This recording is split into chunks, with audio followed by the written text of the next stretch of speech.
अरे वो बटन दबा। नहीं नहीं नहीं दबना, वो वहाँ लाइट आ रही है ना।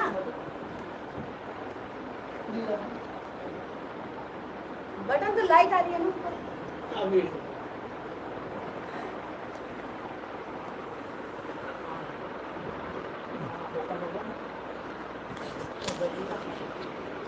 बंद होगा तो चलेगा भी है तो चल जाएगा। हाँ चल जाएगा। एक दो मिनट में चलेगा। एक दो मिनट में।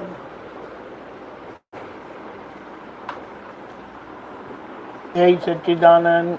जय सच्चिदानंद। नमो वीतरागाय। नमो वीतरागाय। नमो अरिहंताणम। नमो अरिहंताणम।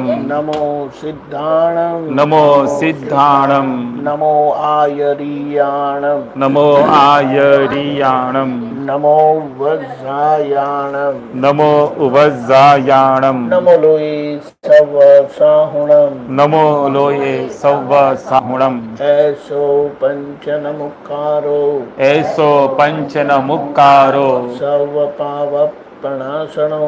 सव्व पावपणासनो। मंगलाणं च सर्वेसिं। मंगलाणं च सर्वेसिं। परमं हवै मंगलम्। परमं हवै मंगलम्। ओम नमो भगवते वासुदेवाय। ओम नमो भगवते वासुदेवाय। ओम नमः शिवाय। ओम नमः शिवाय। जय सच्चिदानंद। जय सच्चिदानंद। जय सच्चिदानंद। निज स्वभाव से सदगुरु। निज स्वभाव से सदगुरु। अगुरु लघु सर्वज्ञ है। गुरु लघु सर्वज्ञ है। सूक्ष्मतमा सिद्ध परम गुरु। सूक्ष्मतमा सिद्ध परम गुरु। सत्यम निश्चय वन्द्य है। सत्यम निश्चय वन्द्य है। 33 कोटि देवगण। 33 कोटि देवगण। विश्वहितार्थे स्वागतम्। विश्वहितार्थे स्वागतम्। जग कल्याणक यज्ञ में। जग कल्याणक यज्ञ में। मंगलमय द्यो आशीषम्। मंगलमय द्यो आशीषम्। सिद्ध स्वरूपी मूर्तमोक्ष। सिद्ध स्वरूपी मूर्तमोक्ष। गलती भूल को माफी द्यो। गलती भूल को माफी द्यो। व्यवहारे सद्बुद्धि हो। व्यवहारे सद्बुद्धि हो। निश्चय में अभिवृद्धि द्यो। निश्चय में अभिवृद्धि द्यो। जय सच्चिदानंद। जय सच्चिदानंद। जय सच्चिदानंद। जय सच्चिदानंद। जय सच्चिदानंद। जय सच्चिदानंद। जय सच्चिदानंद। जय सच्चिदानंद जय सच्चिदानंद जय सच्चिदानंद जय सच्चिदानंद जय सच्चिदानंद।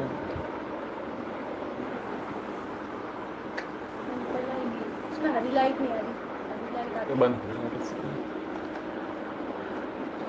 ऐसा है कि हमें हमारी पहचान करवा दी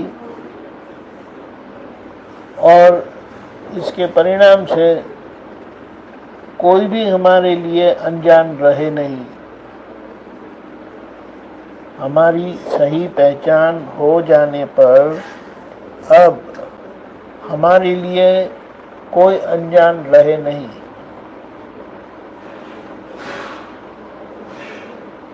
कोई किसी को हम मिलते हैं समझो और उनको कहते हैं आप मुझे पहचानते हो, तो नहीं हम तो मिले नहीं पहले, और आप बोलेंगे हम तो आपको अच्छे से पहचानते हैं, नहीं मैं तो नहीं पहचानता। लोगों की पहचान अलग है, हमारी पहचान अलग है। हम दृष्टि से पहचान लेते हैं, लोग व्यवहार से पहचान ढूंढते हैं कि पहले मिले हैं क्या नहीं, जानते हैं कि नहीं। इसीलिए हमारे लिए कोई अनजान नहीं रहे, हमारे लिए कोई अनजान नहीं रहे।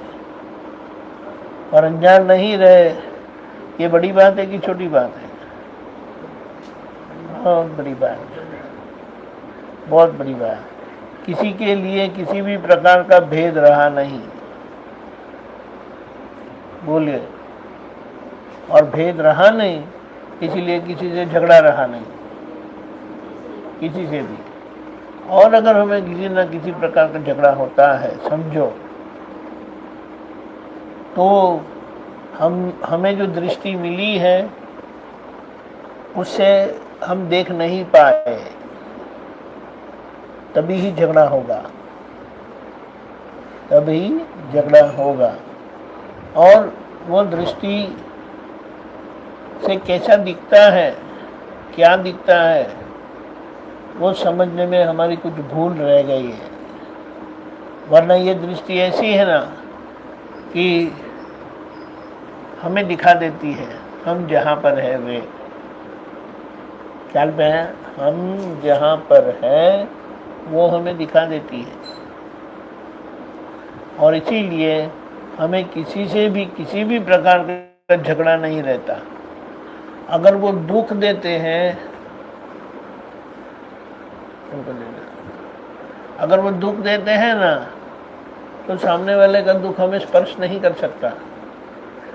जब हमारा शरीर हमें स्पर्श नहीं कर सकता, तो कोई जो ये शरीर को कुछ भी करेंगे तो वो हमें कैसे स्पर्श करेगा? समझ में आया? इसीलिए सब समस्या, झगड़ा टल गया।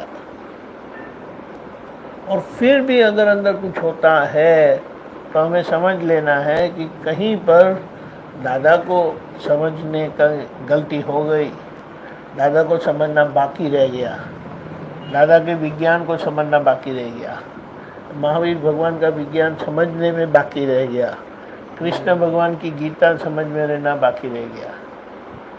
ख्याल में आया?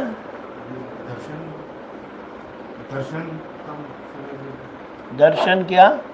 दर्शन में कमी रह गई, सामने वाले की दृष्टि में कमी रह गई। हाँ, देखने में कम रह गया, यानी समझने में कुछ त्रुटि रह गई, उसको समझ लेना है।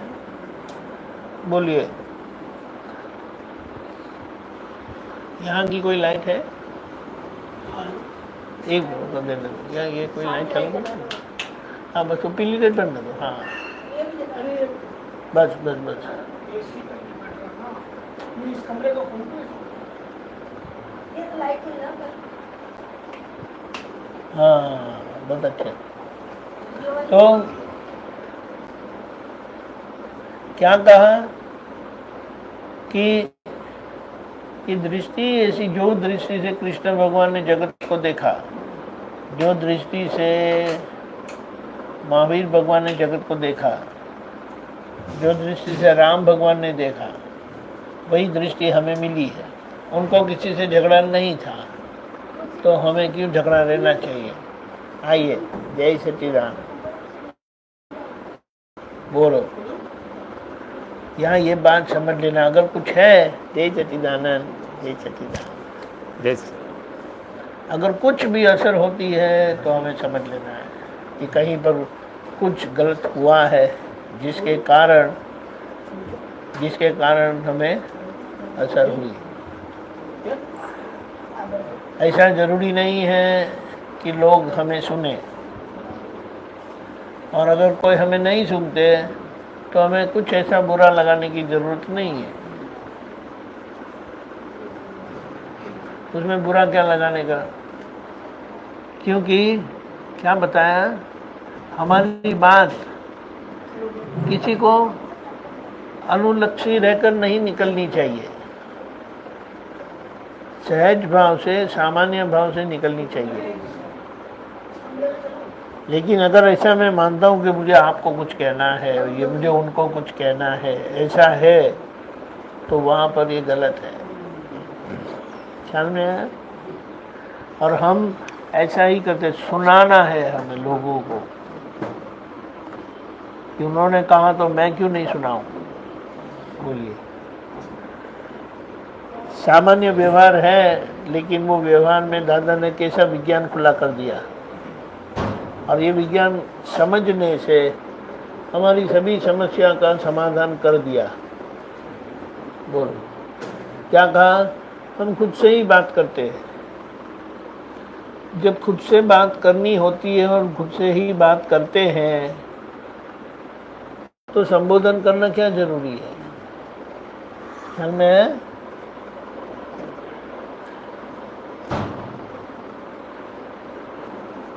जब ऐसा हो जाता है ना, तो सारा विश्व हमें निर्दोष दिखाई देगा। और है तो दिखाई देना चाहिए, नहीं है तो कैसे दिखाई देगा। अगर नहीं है तो कैसे दिखाई देगा। और है, इसीलिए सभी बड़े पुरुषों ने देख लिया, समझ लिया, और हमें भी समझा दिया कि बात समझ लो। और बात समझ लेंगे तो कोई झगड़ा नहीं रहेगा। आज ये भेदभाव का झगड़ा इतना बड़ा है, उसकी हम कल्पना नहीं कर सकते। और वो भेदभाव के कारण ही हम दुखी है, और भेदभाव के कारण ही लोग भी दुखी है। अभी तय हमें करना है कि भेदभाव कितना रखना चाहिए। बोलो, सामने वाले तो भेद रखेंगे क्योंकि उनके पास दृष्टि नहीं है, लेकिन हमें क्यों भेद रखना चाहिए। समझ में आया? ये है। और जहाँ भी भेद किसी भी प्रकार का है तो वो प्रतिक्रमण के पात्र है, प्रतिक्रमण करना ही चाहिए। किसी के लिए एक छोटा भी टेढ़ा मेढ़ा विचार आ गया तो वो हमें प्रतिक्रमण करना पड़ेगा, और नहीं करोगे तो ये व्यवहार कच्चा रह जाएगा। और ये व्यवहार को, जुड़ा हुआ व्यवहार को हमें ठीक करना है। ये जिम्मेदारी सबकी खुद की होती है। कुछ ही बाहर की चीज आप ठीक कर सकते हो किसी की, लेकिन जो अंदर का मूल है ना, वो तो खुद को ही ठीक करना पड़ता है। ये ख्याल है? समझ में आया? बोलो। इसीलिए दादा ने हमारे अंदर जाकर हमें स्पष्ट कर दिया कि आप कौन हो। अभी अपनी गलती देखते रहो और आगे बढ़ते रहो। अब यही पुरुषार्थ रहा हमारा। और कौन सी गलती है? ये हमारे मन वचन कहाँ से कहाँ किसको दुख होता है उसका प्रतिक्रमण करते रहो। संजोग से भागने की जरूरत नहीं है। अगर शक्ति है तो संजोग के सामने जाओ, शक्ति है तो सामने जाओ। और अगर ऐसी सामने जाने की शक्ति नहीं है तो संजोग ही हमारे पीछे आने वाले हैं, वो हमारे छोड़ने वाले नहीं है। तो संजोग के सामने जब हम चले जाएंगे तो तुमको बोलना भी पड़ेगा। बोलने की कोई जरूरत नहीं है, हमें जाने का बस। तो वो जो जैसा हिसाब होगा ना वो शुरू हो जाएगा। हम कहते हैं जाना है सामने से, लेकिन हम ये हमारी तैयारी है। तैयारी समझते हैं, विलिंगनेस। हमने ये तय कर दिया है कि हम ही सामने जाएंगे क्योंकि हमें छूटना है। वरना हम जब सामने वाले का सामना नहीं कर सकते तो वे नीचे आते हैं, ऊपर चले जाते हैं, वो ऊपर आते हम नीचे आ जाते हैं। लेकिन हमें छूटना है, इसीलिए हम सामने जाके संभव से निपटारा करते हैं। ख्याल में? और हमारे मन में कोई याद नहीं आ सकता। हमारा मन के दरवाजा कोई खटखटा नहीं सकता। लेकिन अगर कोई याद आ जाते हैं, आप सिर्फ थोड़ा जांच करेंगे न, चलो 1 घंटे में या 15 मिनट में कौन कौन याद आते देख लेते, लिखते जाओ डायरी में, तो पता चलेगा कि कितने लोग हमें याद आते हैं। और याद आने का कारण दादा ने क्या बताया? कहीं ना कहीं राग द्वेष है। और अगर राग द्वेष है और ऐसे याद आते हैं तो हमें क्या करना चाहिए? प्रतिक्रमण। और हमारा सबसे बड़ा प्रतिक्रमण उनको शुद्धात्मा देखने का है। वो अभी शुद्धात्मा दृष्टि से किसको देखा ही नहीं है हमने, क्योंकि वो दृष्टि नहीं थी तो देखेंगे कैसे? ख्याल में है? ये तो दृष्टि खुली हो गई है, इसीलिए अभी हमें देखना है। दादा ने दिखाया है, इसीलिए हमें देखना है। जय सच्चिदानंद। दादा ने दिखाया है, इसीलिए हमें देखना है, और यही हमारा काम है। जय सच्चिदानंद।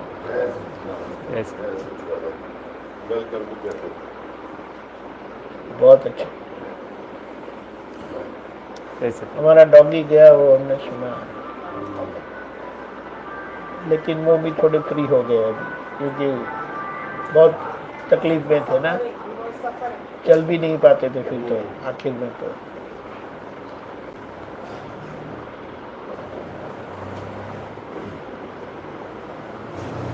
उनके सामने बच्चे बड़े हो गए, बच्चे को भी बच्चे हो गए, ये बात है। तो ऐसा है, हमारा काम ये है कि हम सभी संजोगों को सामने से आमंत्रित करें। लोग भागने की कोशिश करते हैं, जहाँ अच्छा लगता है ना, वहाँ सामने से जाते हैं। और जहाँ अच्छा नहीं लगता है, नहीं आप चले जाओ ना, आप चले जाओ, मैं बाद में मिल लूँगा उनको। और दादा क्या कहते हैं, जब हमें ऐसा मौका मिलता है ना तो हम सामने से जाते हैं, क्योंकि हमें छूटना है, हमें छूटना है। हमें दृष्टि मिली है, शुद्धात्मा दृष्टि, वो अहिंसक दृष्टि है, निर्विकारी दृष्टि है। तो हमारा काम क्या बनता है कि हम शुद्धात्मा दृष्टि से देख लें। और शुद्धात्मा दृष्टि से देखना वही फाइनल समाधान है, आखिर का समाधान है।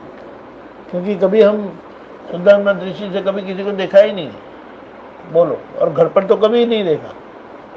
अब बोलिए, ये घर पर शुद्धात्मा दृष्टि से देखकर व्यवहार करना, उसे भगवत व्यवहार कहा। अब बोलिए, दादा ने क्या देखा? अरे ये गधों का उपयोग करते हैं हम सामान ले जाने लाने के लिए, तो उनको दुख नहीं होता है ऐसा करके। उन्होंने ये ज्ञान मिला तो उनको तो कंस्ट्रक्शन का बिजनेस था, सामान ले जाने लाने के लिए गधे का ही उपयोग करते थे तभी तो बोले देखना पड़ेगा अभी। उन्होंने जांच किया, निरीक्षण किया, तो उनको पता चला कि गधे के ऊपर जो वो थैली रखी जाती है सामान भरने के लिए,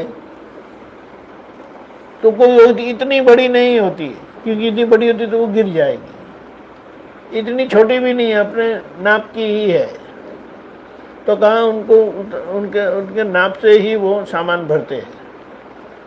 चलो अभी उनको ले जाते हैं तो उनको परेशानी नहीं होती है।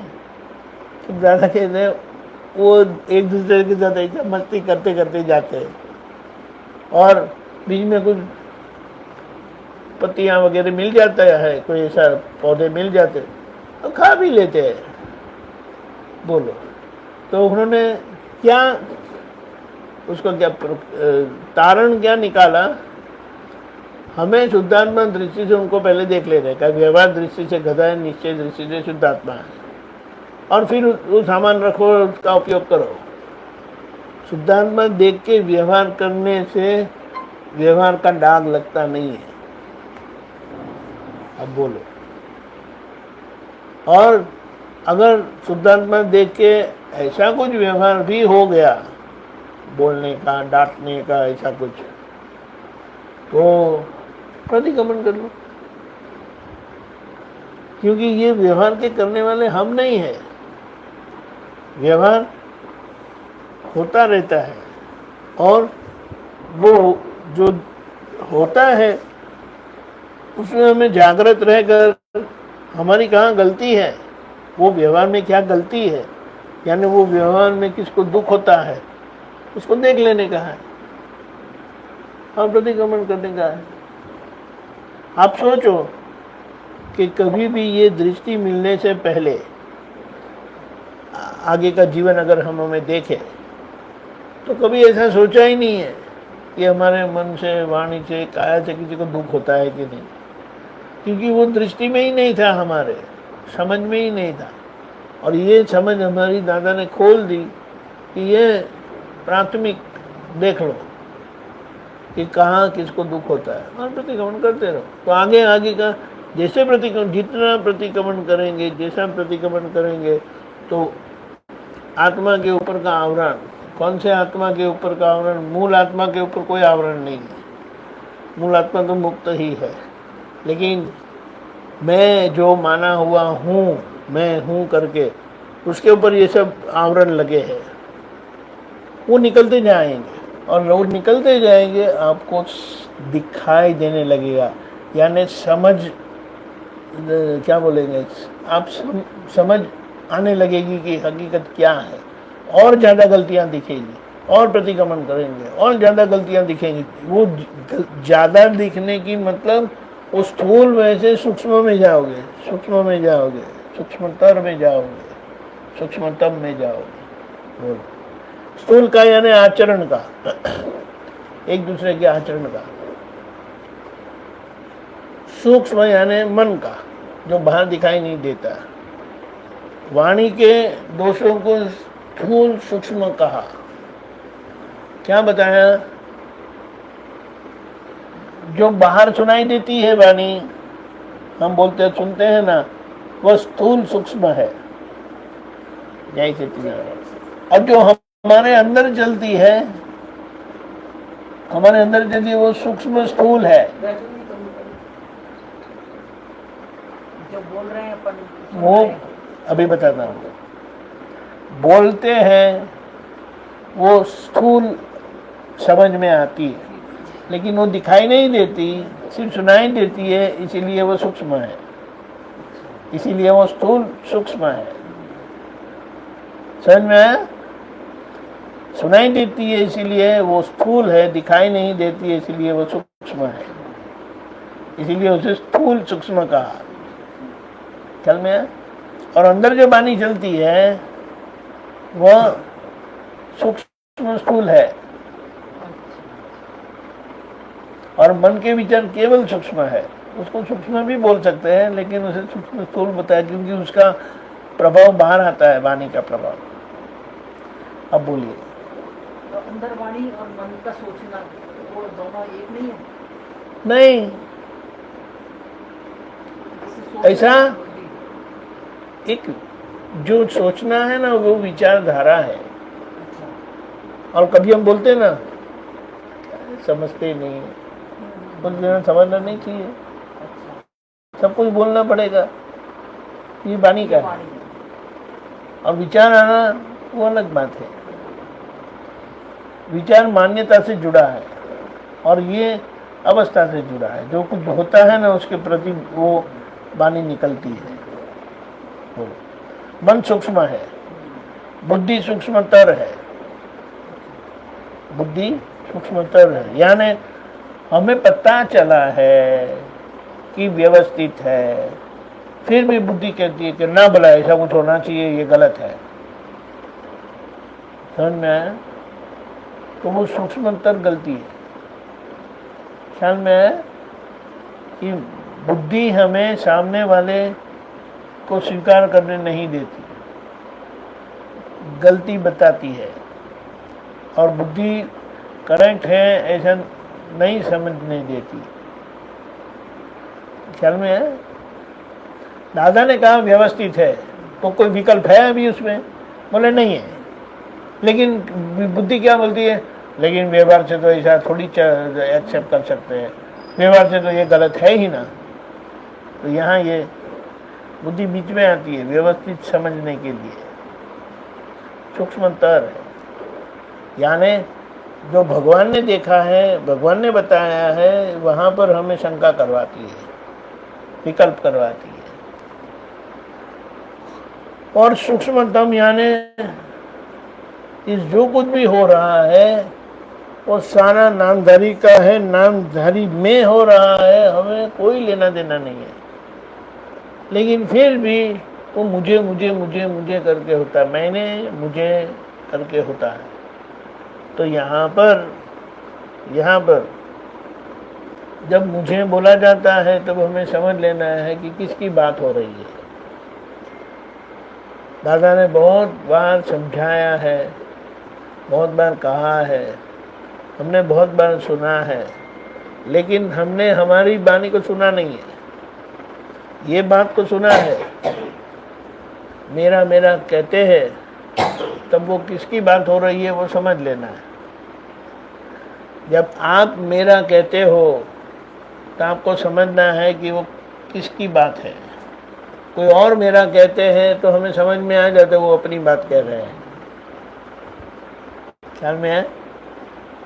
कोई और कहते हैं मैंने ये किया, मुझे अच्छा नहीं लगा, मैं वहाँ गया वगैरह जो बोलते हैं, तो हम समझ जाते हैं कि वो अपना नाम नहीं बोलते, फिर भी हम समझ लेते हैं कि वो उनकी बात कर रहे हैं। ख्याल में है? लेकिन जब मुझे मैंने करके हमसे जो वाणी निकलती है वहाँ हमें समझ में नहीं आता है कि ये कौन, और मैं यानी मुझ पर ले लेते हैं।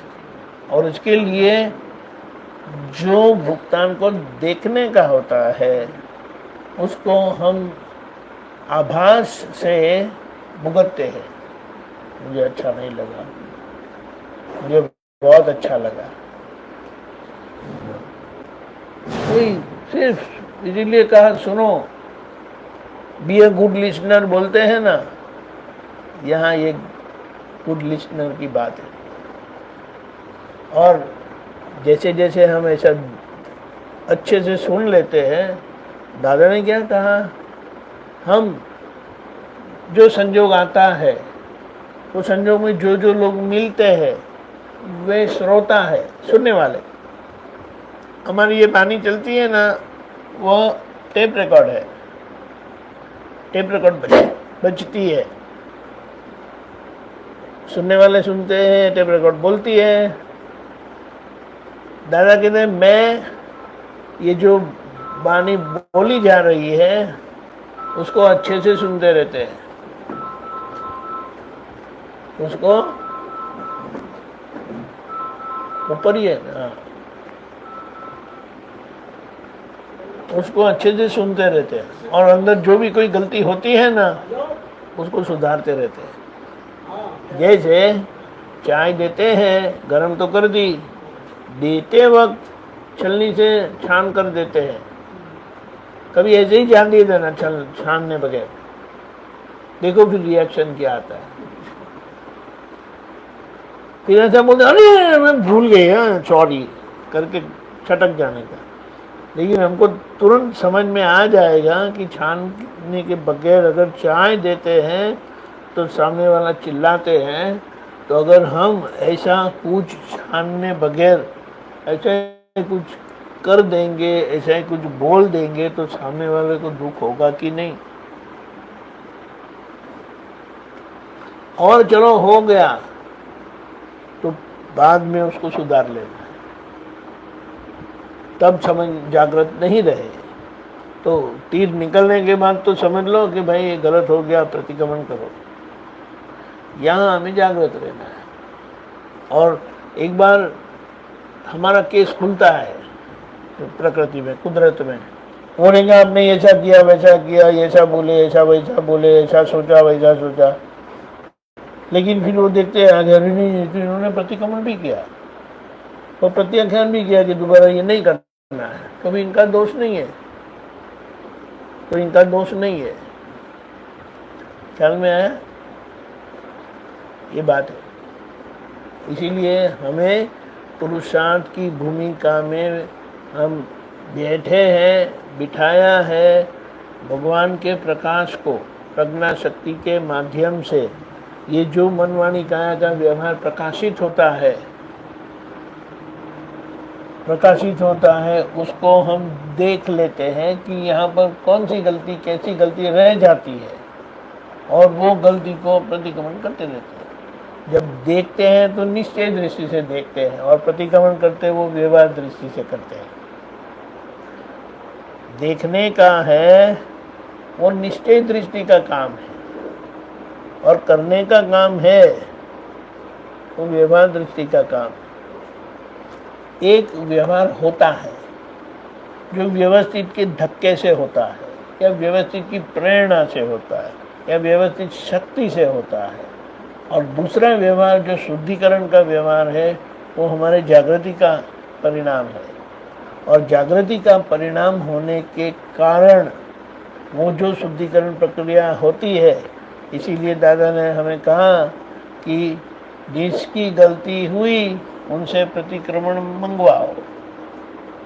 आपको मांगना नहीं है, आप तो शुद्धात्मा है, आपको क्या करने का है। लेकिन हम दो रोल अदा करते हैं, दो किरदार अदा करना है। एक शुद्धात्मा दृष्टि से देखना प्रज्ञा शक्ति के प्रकाश में, और व्यवहार दृष्टि से प्रतिक्रमण करके शुद्ध करना। क्या मुश्किल है उसमें? वो शुद्धिकरण करना वो व्यवस्थित शक्ति के आधीन क्यों नहीं आता? क्योंकि व्यवस्थित ने थोड़ी बताया कि ये गलती है, व्यवस्थित ने तो वो गलती करवाई। ये गलत है वो समझ में हमें आया। जैसे कि गाड़ी खड्डे में जा रही है, वो गाड़ी को पता चलता है, हाँ, तो वो उसको खड्डे में गिरने नहीं देती, वो ऐसा करके निकाल देते हैं। ख्याल में यहाँ ये समझना है। ये इसलिए कहा एक क्रिया व्यवस्थित के धक्के से होती है और ये शुद्धिकरण की क्रिया जागृति के परिणाम से होती है। यानी देखने से समझ में आता है कि क्या गलती हुई और वो गलती को हम सुधार देते हैं। यानी ये जो क्रिया हुई शुद्धिकरण की, वो ये जागृति के परिणाम से हुई और क्रिया की करता नहीं है। हम तो केवल ज्ञान क्रिया ही करते हैं, लेकिन हमें ये बीच वाली स्थिति व्यवहार दृष्टि की जो बात है वह क्यों दी गई कि वो पूरा करने के बाद सामान्य तौर पर ये ज्ञान के अधिकारी बनते हैं, लेकिन वो ये समय में शुद्धिकरण नहीं हो सकती। इसीलिए दादा ने क्या कहा, वे जहाँ है यानी हम जहाँ है वहीं पर हमें भगवान की कृपा उतारी, भगवान का ताज पहना दिया, यानी कि भगवान के बॉडी में बिठा दिया, भगवान की आंखें खोल दी, बोले अब देखो। और जो शुद्धिकरण हमें दृष्टि मिलने से पहले, कृपा मिलने से पहले करने की थी, वो ये कृपा होने के बाद करना पड़ेगा आपको। ख्याल में आया? जो काम दृष्टि हासिल करने से पहले अधिकारी बनना पड़ता था, वो आज अधिकारी नहीं हो सकते। मन वाणिका की एकता नहीं है, इसीलिए शुद्धिकरण नहीं हो सकती। इसीलिए दादा ने क्या कहा, जो भरत राजा को ऋषभदेव भगवान ने अक्रम विज्ञान दिया था वही इनको दो, कि व्यवहार पूरा हुए बगैर इनको दृष्टि दे दो।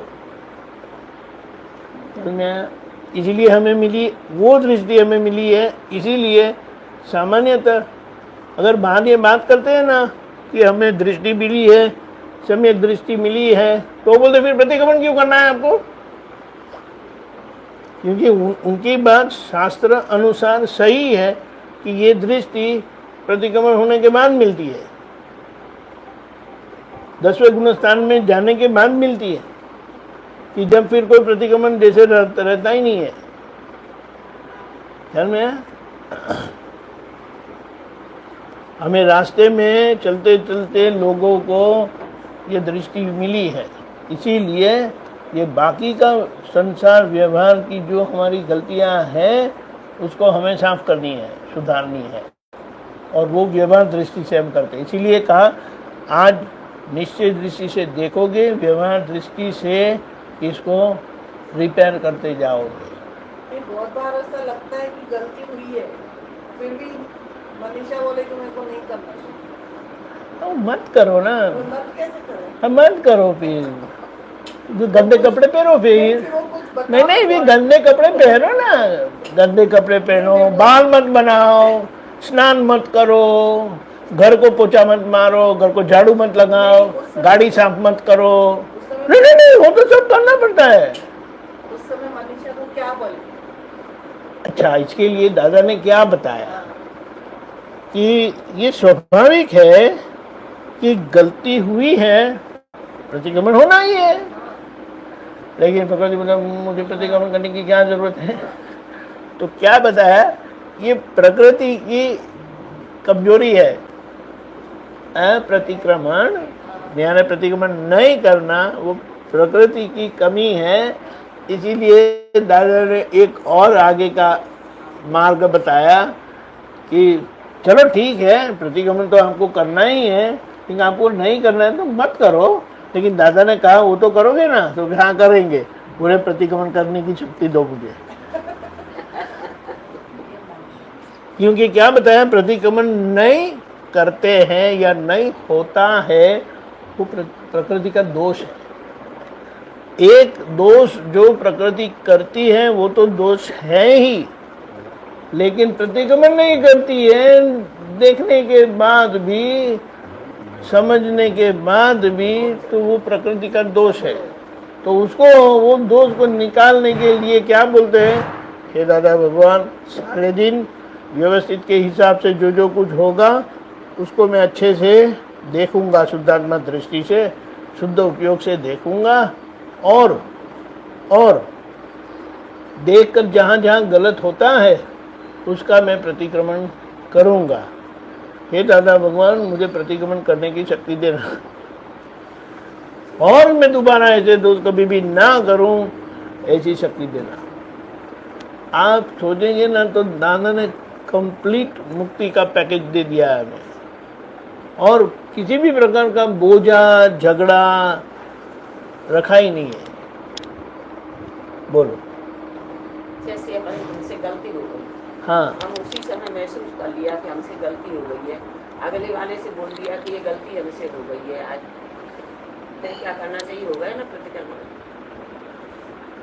देखो गलती हुई ना तो किसी को दुख हुआ ना, तो तुरंत हमने उसको बोल दिया ना कि ये गलती हो गई है हमसे। हाँ, तो वही प्रतिक्रमण है ना। लेकिन आपने गलती कह दी, स्वीकार कर ली, लेकिन उसका पश्चाताप होना जरूरी है। तब वो आपके मन में जो ऐसा भाव है, मान्यता है कि बोलना चाहिए, डांटना चाहिए, तो वो बंद होगा, मिट जाएगा। और हमने जो तय किया है कि बोलना चाहिए, तो वो कभी भी मैं ऐसा गलती नहीं करूँगा, ये निश्चय करने से वो बंद हो जाता है। नहीं, ये नहीं कहना चाह रही हूँ, मैं पूछना चाह रही हूँ, मैंने कोई गलती कर दी और मेरे को तुरंत आभास हो गया कि इसका दिल दुख गया, या उसको नहीं पता लगा, मुझको पता लग गया कि हाँ मैंने ये गलती करी है, तो मैंने तुरंत बोल दिया उसको कि मेरे से ये गलती हो गई है। कोई बर्तन ही गिर गया, कुछ टूट गया, फूट गया, तो मैंने वो चीज़ अपने को स्वीकार कर ली है, तो फिर तो हम छूट गए ना। कहा ना कि सिर्फ कहने से काम नहीं चलता, क्योंकि ये जो अंदर था वो ये मान्यता थी, तो वो मान्यता मिटेगी कैसे? पश्चाताप करने से। तो मान्यता तो प्रकट थोड़ी हुई, मान्यता तो उसी मान्यता क्रिया के रूप में प्रकट हुई, तो तुरंत हमने बोल वो तो दिया क्रिया की माफी मांगी, हाँ, जो किया उसकी लेकिन क्रिया की माफी मांगी। लेकिन ये मैं कभी नहीं करूँगा, वो तो नहीं किया। वो तो अपन सोच के थोड़ी चलते हैं कि हम ये करने जा रहे हैं, इसीलिए आगे सोचा है ना, एकदम तुरंत ही आगे माना है ना, अंदर ये मान्यता है। वो मान्यता को निकालने के लिए हम कहते हैं कि दोबारा ये मैं नहीं करूँगा। उसका मतलब क्या है? वो दरवाज़ा खुला रखा है ना, इसीलिए अंदर आ जाता है ये दोष। अभी आपको समझ में आया कि नहीं ये गलत है, तो वो अंदर आ गए, उसकी तो माफ़ी मांग ली, उनको बाहर निकाल दिया आपने। लेकिन फिर दरवाज़ा तो भी है ना, अगर वो दरवाज़ा है तो वापस कोई आ जाएगा। दरवाज़ा बंद कर देना का, वहाँ दीवार बना देनी है, वो कौन बनाएगा? समझ में आया? वही, हाँ, वही बात करते हैं कि इसके पीछे हमें ये नहीं कहना चाह रही हूँ, मैं ये कहना चाह रही हूँ कि अभी मैंने कुछ नहीं सोचा है कि साथ में कोई गलती करनी है या किसी को दुख पहुँचाना है, कुछ नहीं है, बिल्कुल एकदम शुद्ध बैठे हुए हैं। कोई ऐसा संजोग एकदम आ जाता है कि हम किसी बात को नहीं किसी से कहना चाहते हैं, तो भी वो कहने में आ जाती है। लेकिन हमको पता लग गया कि एक तो इसकी भूल थी, इसलिए कहा, दूसरे इसकी भूल नहीं थी, तो भी हमने इसको बोल दिया और हमने तुरंत स्वीकार कर लिया कि ये गलती हो गई हमसे। तो फिर कहाँ निकालने की बात हुई, तुरंत को निकाल दिया हमने। अरे माफ़ी मांगी, माफ़ी मांगने से दरवाज़ा थोड़ी बंद हो गया। मैं दोबारा ये नहीं करूँगा, वो जरूरी है ना। तो ऐसे हमको पता ही नहीं पड़ेगा कि हम क्या कर रहे हैं, क्या कर रहे हैं। अरे जो हुआ उसे तो पता चला ना, उसे पता चलता है। हमने तुरंत तो बोल दिया ना। अरे बोल दिया, वो अंदर आए, उनको बाहर निकाला, लेकिन वो दरवाजा खुला है ना, अभी वापस आएगा। कैसे हो सकता है? हो सकता है, तो लेकिन उसका पता नहीं है ना, हमसे को नहीं पता है तो भी माफी मांगो। नहीं माफी कहने का मतलब माफी जो गलती हुई उसकी मांगी आपने, लेकिन मैं दोबारा ये नहीं, उससे वो दरवाजा बंद हो जाता है। समझ में आया? ये मेरी मान्यता है। अभी कोई बोलेगा तो मेरे थप्पड़ मारूंगा मैं, अभी ये गलती हो गई। तो अब जब तक मैं ऐसा तय नहीं करता कि मैं दोबारा थप्पड़ नहीं मारूंगा, तब तक ये हाथ उठ ही जाएगा। इसीलिए मैं दोबारा नहीं करूंगा, करने की जरूरत है। दोबारा करने की तो सोचते ही नहीं है कि दोबारा इस काम को गलत को करें। अब ये हुआ ना, अब ये हुआ ना, अब ये हुआ ना, अब जो हुआ ना वो मान्यता के कारण हुआ। वो मान्यता निकालने के लिए हम तय करते हैं कि दोबारा ये नहीं करेंगे। समझ में? तय तो यही करके रहते हैं कि दोबारा कोई गलती नहीं करेंगे। हाँ, बस वो करते तो फिर जरूरत नहीं है आगे कुछ करने की। अब फिर से जब होता है तो वापस करना पड़ेगा। ये बात ऐसा है। यही सच्चिदानंद।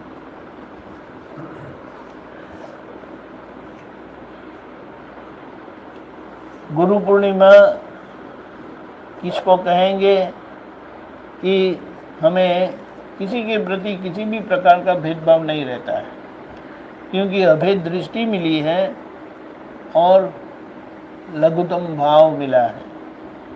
वो ये मुक्ति के मार्ग का सिद्धांत बताया, प्रिंसिपल बताया। अगर ये प्लेटफॉर्म नहीं है तो आप मोक्ष मार्ग में नहीं हो। दृष्टि मिली है इसीलिए ये प्लेटफॉर्म हमें मिल गया है। इसीलिए कहीं भी किसी भी प्रकार से किसी भी परिस्थिति में भेद का कारण नहीं बनना चाहिए। यानी इसे क्या कहा, भेद बुद्धि है हमारे में जो लोगों से मुझे अलग रखती है, और इसके कारण यही सबसे बड़ी हिंसा है, यही सबसे बड़ा दुख है। और अगर इसमें से निकलना है तो ये भेदभाव मिट जाना चाहिए। और भेदभाव मिट गया तो किसी के लिए किसी भी प्रकार का स्पंदन भी उठेगा नहीं। स्पंदन तो समझ है ना, किसी टेढ़ा मेढ़ा विचार आएगा ही नहीं, कभी उल्टा सीधा विचार आएगा। आता है वही बताता है कि कहीं अभी भी भेद बुद्धि काम कर रही है। और किसी के लिए अभाव तिरस्कार होता है तो उसका क्या मतलब है कि हम अपने आप को ज़्यादा सियाना समझते हैं, सामने वाले को कम अक्ल वाले समझते हैं। यानी एक प्रकार का गुरु भाव हमारे अंदर है कि हम कुछ ज़्यादा समझते हैं, हम अच्छा समझते हैं, सही समझते हैं, तो सामने वाले समझते नहीं हैं। बोलो। इसीलिए ये दोनों परिस्थितियों को अच्छे से देखकर इसका ध्यान रखना है। और ये कैसे जाती है? अभेद दृष्टि यानी शुद्धात्मक दृष्टि से। वो आईना उसका स्थूल उदाहरण है। जैसे कि आप आईने के सामने गए तो क्या आईना आपको पहचानता है? ओह, ये तो जयराम भाई आ गए। पहचानता है कि नहीं? आईना नहीं पहचानता है। तो आईना के लिए हम कौन है? जो कोई उनके सामने जाते हैं वो कौन है? नहीं, अननोन नहीं, कौन है वो आईना क्या देखता है? देखो, आईने के सामने ये ऐसा रख दिया तो क्या दिखाता है? आईना बोल देता है कि थर्मोफ्लास्क क्यों लाए मेरे सामने? बोलेगा ना? नहीं बोलेगा। क्यों नहीं बोलेगा?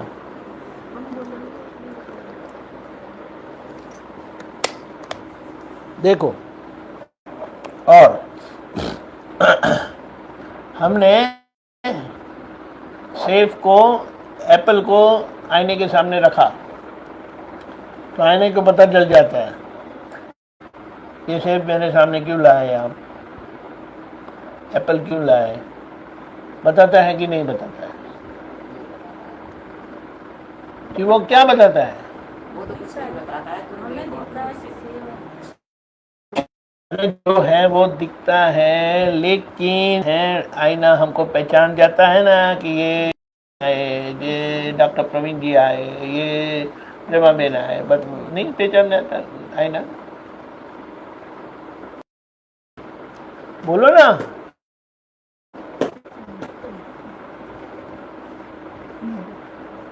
ब्रिज कुमार, शीशे वाले आईने की बोल रही हो या ये जो है ना की बोल रहे हो आप?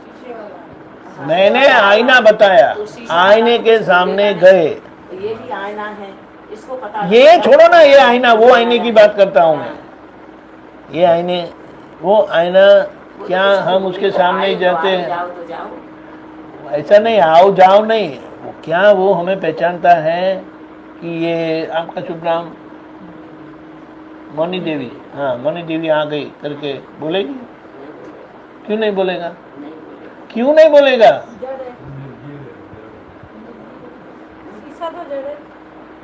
हम बोलेंगे कि चलो ठीक है, आपके सामने रमेश जी आ तो ये कौन बोलता है?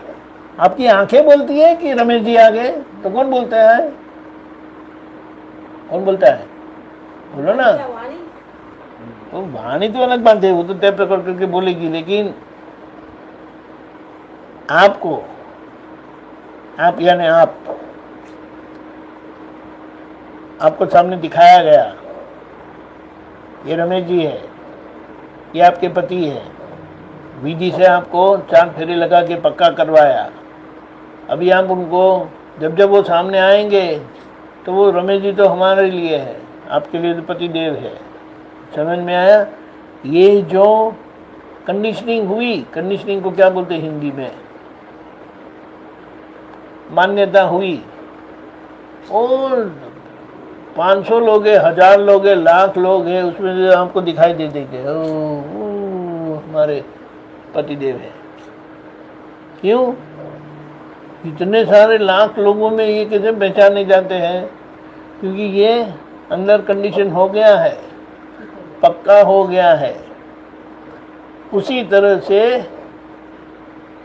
आईने में ऐसा कुछ नहीं हुआ है, उसके सामने कुछ भी लेके जाओ तो दिखाना उसका स्वभाव है, लेकिन वो ऐसा नहीं दिखाता कि ये प्रवीण जी आ गए, प्रेमा बहन आ गए। समझ में आया?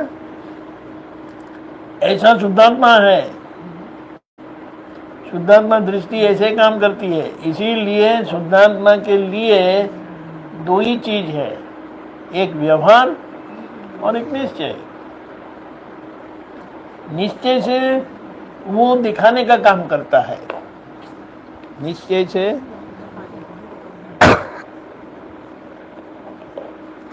से वो दिखाने का काम करते हैं, और व्यवहार से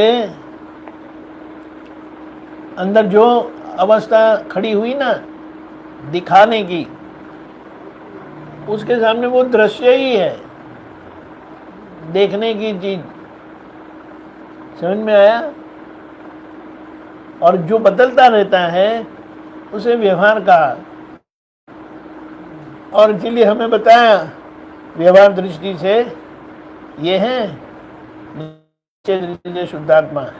अभी देखो, आपने किसी को जाना नहीं है, कोई अनजान व्यक्ति आ जाते हैं, तो वो आते हैं तो हम क्या देखते हैं? वो आ गए, आपको क्या समझ में आता है? ये मनुष्य है, बस। वो देखने से ऐसा लगता है भारतीय है। कमल जी, जय सच्चिदानंद, बहुत आशीर्वाद।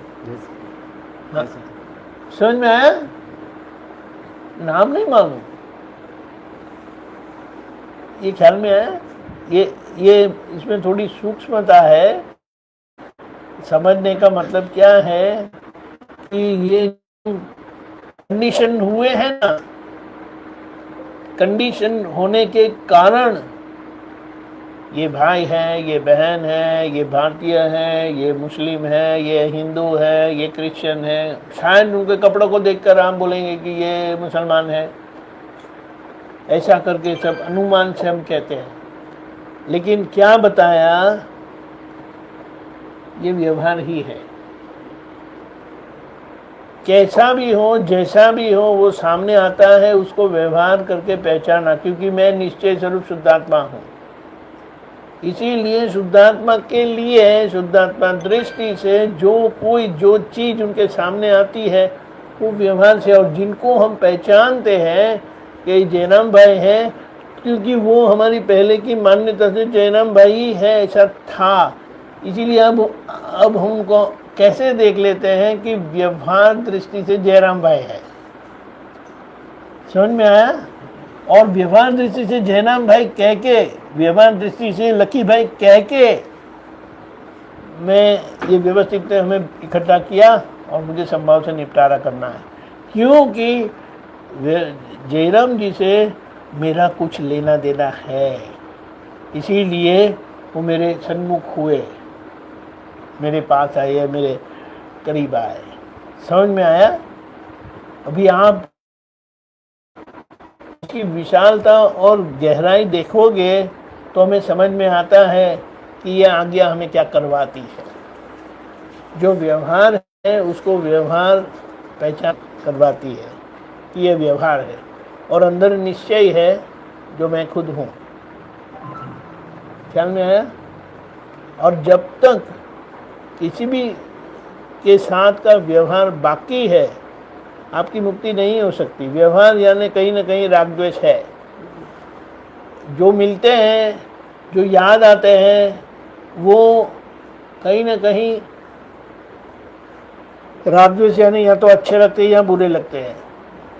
और हमें क्या करना होता है, क्या समझना होता है कि ये ज्ञान से हकीकत समझ लो, और इसका परिणाम क्या आता है। इसका परिणाम क्या आता है कि आप बाहर से प्रेम स्वरूप हो जाओगे और अंदर से पूर्ण वितराग। जब है तो उनके साथ एकाकार, यानी मैं ही हूँ, मैं खुद से अपने आप से डील करता हूँ, ऐसा रहता है। और चले गए तो कभी याद नहीं आते। समझ में आया? लेकिन आज तो क्या है, लोग चले जाते हैं ही याद आते हैं। हमारा मन का दरवाजा खटखटाते हैं, मैं हूँ भाई। ख्याल में आया? तो क्या बताया, ये याद आए ना तो कहीं ना कहीं अनुपस्थिति में वे याद आते हैं, यानी हाजिर हो जाना अपने मन में, वो राग द्वेष का हिसाब बताता है। तो जब वे याद आते हैं तब को दो दृष्टि से देख लेना है। ये हमारा काम है। व्यवहार दृष्टि से ये है, निश्चय दृष्टि से शुद्धात्मा है। और जब आते हैं, प्रत्यक्ष आते हैं, तब भी दो दृष्टि से देखकर व्यवस्थित ने आज इकट्ठा किया है, फाइल का संभव से निपटारा करना है। और अगर जब ऐसे ही याद आते हैं तो उनके साथ जो कुछ हुआ होता है ना, वो सब याद आता है। उन्होंने ऐसा किया था, अच्छा किया था तो अच्छा याद आता है, बुरा किया था तो कुछ बुरा ये भी याद आता है। तो वहाँ पर हमें समझ कर ये हमारे कर्म का हिसाब था, इसीलिए वे हमारे लिए निमित्त बने थे और हमें सुख दिया था। वो तब हमारे पाप कर्म का था, इसीलिए वो हमारे लिए दुख के निमित्त बने। वो निर्दोष है। और इस तरह से हम देख कर जाने अनजाने में अगर उनके ऊपर कोई भी आरोप किया है तो उसका प्रतिक्रमण किया। समझ में आया? बोलो। जय सच्चिदानंद। ऐसा हमारा काम है। शुद्धात्मा दृष्टि मिली तो हमें करना क्या है, यही करना है। और क्या बताया, मोक्ष जाते तक व्यवस्थित ने आपका सब संभाल लिया। आपको खाने पीने और सोने का यानी कपड़ा, रोटी कपड़ा मकान में ली जाएगा। देखो आप जांच करो, इसकी कभी तकलीफ नहीं आती है। लेकिन तकलीफ क्या होती है, अरे पिछले साल 50 लाख का मुनाफा हुआ था, ये साल 40 लाख का ही हुआ। और 40 लाख के मुनाफे को 10 लाख का नुकसान बोलते हैं। समझ में आया? और दुखी होते हैं और फिर दूसरे लोगों को जानने की कोशिश करते हैं। अरे लकी भाई आपका कैसा रहा? बस अच्छा रहा। पिछले साल 80 लाख का मुनाफा हुआ था, लेकिन ये साल 75 लाख का मुनाफा हुआ।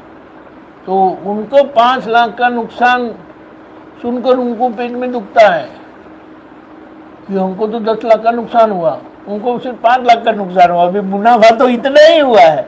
समझ में आया? अरे ऐसा दिमाग हमारा काम करता है, किसको मुनाफा कहना, किसको नुकसान कहना। और जब से हम ये दृष्टि से देखते हैं कि सारे दिन में खाने को मिला, सोने को मिला, रहने को मिला, पहनने को मिला, तभी कोई टेंशन मत करो। बाकी का ये सब एक्स्ट्रा है ना, उसको दादा को सौंप दो। सचमुच, नहीं तो यहाँ सब चलता रहता है, नहीं तो फिर वो सामने वाले, वो हमारे मित्र के उधर 2 गाड़ियाँ बड़ी बड़ी ले ली, बोलो यानी कितना मुनाफा हुआ होगा।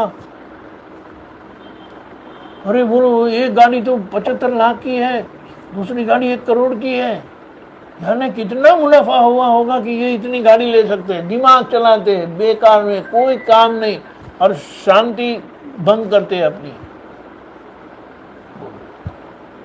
सब अपनी अपनी पुण्य का भुगतान करते हैं और पाप का भी भुगतान करते हैं। लेकिन जब हम हमारे पाप को दूसरों के पाप से कम देखते हैं ना, पाप तो सबको है ही, लेकिन दूसरे के पाप को कम देखते हैं तो हम अपने आप को बुरा मानते हैं कि देखो ना मेरा जीवन कैसा है, कितना परेशान रहता हूँ। बोलिए, सांसें चलती है, खाना खाना मिलता है, हजम होता है, नींद आती है, रहने की जगह है, कुछ सोचो मत। बाकी सब ये शुद्धात्मा दृष्टि से हमें समझ में आएगा, समझते जाओ और अपनी कमजोरियों को मिटाते जाओ, तो इतना ही आप स्वस्थ रहते जाओगे। क्योंकि हमारी पहचान हमारी शुद्धात्मा स्थिति में है। हम कितना शुद्धात्मा में रहते हैं ना, वो हमारी वैल्यू है। हमारी पैसे से वैल्यू ना, व्यवहार में पैसे की वैल्यू है, लेकिन जो मूल वैल्यू है ना, वो इसकी है। शुद्धात्मा दृष्टि से जितना रहोगे इतना जगत को निर्दोष देखोगे, जितना जगत को निर्दोष देखोगे उतने आप प्रेम स्वरूप होंगे, और प्रेम स्वरूप होंगे तो क्या बताया कि लोगों को चाहिए ऐसा दर्शन। ऐसे लोगों को मंदिर में क्यों जाते हैं? चलो कृष्ण भगवान के मंदिर गए, कि राम भगवान के मंदिर गए, कि महावीर भगवान के मंदिर गए, वे ऐसे थे इसीलिए उनका दर्शन करने जाते हैं और उनके पास से मांगते हैं ये सब, वो बराबर है। लेकिन वो दृष्टि हमें मिली है और वो दृष्टि से हमें जीना है। बोलो कैसी मजा आएगी? नहीं तो एक दूसरे गाड़ी देख के, घर देख के, कपड़ा देख के, वो जाके ब्यूटी पार्लर में ठीक होके आए होते हैं और हमने ये तो हम कैसे बुढ़े जैसे दिखते हैं, उन्होंने कैसे बाल ऐसा अच्छा बना दिया, ये किया वो किया। बोलो नहीं दिमाग चलता है। इसीलिए गंजे हो गए ना तो बाल की टोपी डाल देते हैं। डालने में कोई हर्ज नहीं है, लेकिन बात समझना है। और आजकल तो स्टाइल हो गई है पूरा गंजा कर देने का। बोलो ऐसा है। इसलिए ये गुरु पूर्णिमा का मतलब क्या है? किसी भी प्रकार का भेदभाव हमें ना रहे और सभी के साथ हम लघु भाव से लघुतम होते जाए, तो ये हमारी सबसे बड़ी उपलब्धि होगी। वही हमारी गुरु पूर्णिमा है और वो हमें जीना है। बातें तो करते हैं बहुत सारी अच्छी अच्छी, लेकिन जिएंगे उसका स्वाद क्या है? हम दादा भगवान जैसे शुद्धात्मा है, जय सच्चिदानंद, ऐसा हमें अनुभव होगा। महावीर भगवान जैसे शुद्धात्मा है, सिमंदर स्वामी भगवान जैसे शुद्धात्मा है, जय सच्चिदानंद, जय सच्चिदानंद। बहुत आशीर्वाद। बोलो ऐसा है तो अभी हमें क्या करना चाहिए? धंधा पानी करते रहो, वो तो करना ही पड़ेगा। कर्म में लेके आए हैं ना, वो करेंगे ही। आप किसी कोई बोल देंगे नहीं अभी आप ऐसा है ना सब कुछ समेट कर बैठ जाओ, नहीं बैठ पाओगे। और दादा ने ऐसा कहा भी नहीं है। जय सच्चिदानंद। बहुत आशीर्वाद। जय सच्चिदानंद। आशीर्वाद। तो ये सब करो, थोड़ी देर के बाद पे कहेंगे जय सच्चिदानंद। अभी हमारा काम यही बचा है कि दादा ने जो हमें दादा स्वरूप बनाया है, तो हम दादा स्वरूप रहे और दादा स्वरूप जिए। और दादा स्वरूप जिए वही हमारी कमाई है। बोलो क्या तकलीफ है?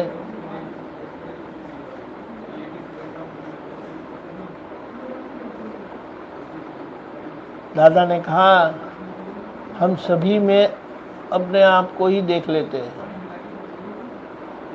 उनकी शब्द से ऐसा बताया, सभी में मैं ही हूँ।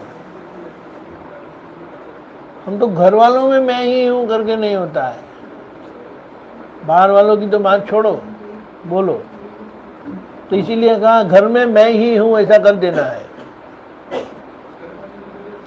तो क्या होगा, चलो घर में 4 लोग हैं ना, तो आपके लिए आप तो प्रेमा देवी है हो ही, तो रमेश जी वो माने मैं रमेश जी हूँ करके, लेकिन आपको समझना है कि वो प्रेमा देवी है।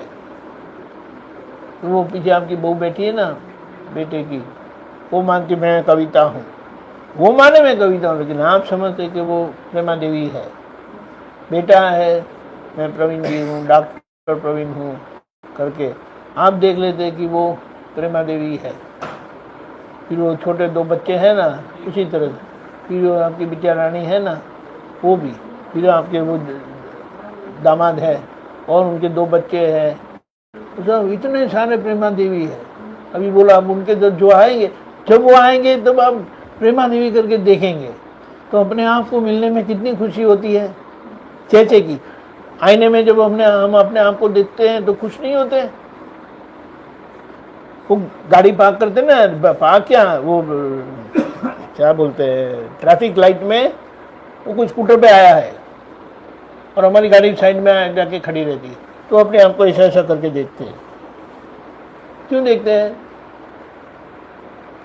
अपने आप को देखना अच्छा लगता है। उसी तरह से लोगों को इस तरह से देखेंगे तो हमारी ये जो अंदर की प्रसन्नता है, इसे एक प्रकार से बोले ना तो चित्त प्रसन्नता है।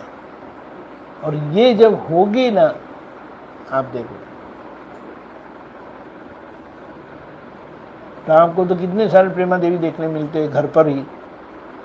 देखो जब देखना है अभी, वही तो कभी अभी देखना है, बस देखना है।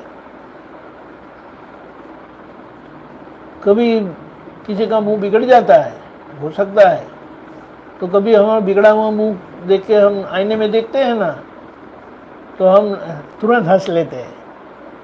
क्यों? क्योंकि वो बिगड़ा हुआ मुंह हमको अच्छा नहीं लगता है। तो उसी तरह से आपको भी जैसा किसी का बिगड़ा हुआ मुंह होता है ना, तो हमें समझ लेना चाहिए कि प्रेमा देवी आपने कुछ गड़बड़ कर दी, वरना किसी का मुंह आपके कारण आपके सामने ऐसा बिगड़ना नहीं चाहिए। समझ में आया? और उसे क्या कहा, ये समझ आने से आपका मुक्त हाथ से खुला होगा, क्योंकि आप कहीं भी बंधे हुए नहीं हो, यानी अवलंबन नहीं है। कोई अच्छे वो करेंगे तो मैं अच्छा रहूँगा, ऐसा नहीं है ये बात। अभी सब लोग इस तरह से घर पर रहेंगे तो घर कैसा होगा? ऐसा है, बोलो।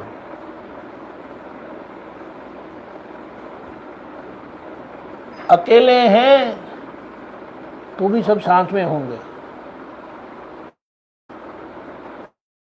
अकेला हो गया वो सब झंझट आएगी ही नहीं, क्योंकि आपको जिनको हाजिर करना है ना, वो आप हाजिर कर सकते हो। जिनको हाजिर करना है उनको आप हाजिर कर सकते हो। जय सच्चिदानंद। समझ में आया?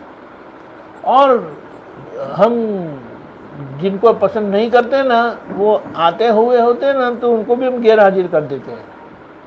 नहीं करते, उनके देखते भी नहीं है, उनके साथ कोई वो भी नहीं करते, व्यवहार नहीं करते। समझ में आया?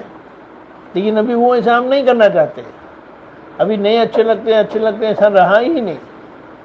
सभी में मैं ही हूँ, तो मुझे किसी से क्या असर होगी, उसको सोचना है। सोचना है, हम बोलते हैं ये औपचारिक भाषा से सोचना है करके, बात को समझ लेना है। देखो आईने में कौन दिखता है? आप खुद ही दिखते हो, बराबर है।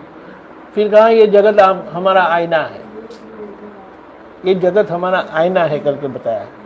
तो ये लोग क्या है? हम ही है। ख्याल में आया? अभी देखो, एक बात समझते हैं, समझो, आपके कोई कस्टमर है, वो कस्टमर को देख के आपकी गिनती होती है, ये कपड़ा बाई करेगा, जूता बाई करेगा, नहीं करेगा, वो सब एक अपेक्षा से, आपकी अनुभव की बात है ये।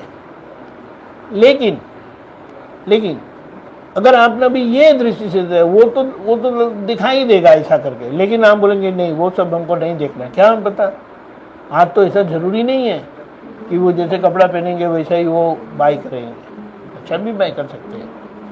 तो आपने उनको, ये जयराम भाई आए,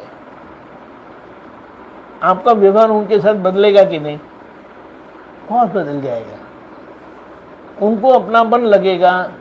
आपको तो आपका क्या बोले सामान बेचना है, लेकिन ये जो कर लेते हैं ना, वो हमारा काम हमने कर लिया शुद्धात्मा दृष्टि से, कि अपने आप को देख लेना। शुद्धात्मा तो देख ही लेते हैं, लेकिन ये अपने आप को देखना वो दूसरे कदम का पुरुषार्थ है।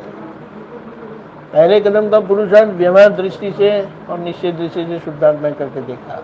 निश्चय से हम एक है, व्यवहार से भी हम एक है, वो हमारा पुरुषार्थ है। और ये रहकर अगर आप कस्टमर को किसी के साथ भी ऐसा डीलिंग करेंगे तो आपका डीलिंग कैसा होगा, सोचो आप, एक बार प्रयोग करके देखना कि आज यही करना है। जहां भी देखो ना, वहां मुझे जयराम भाई को देखना है,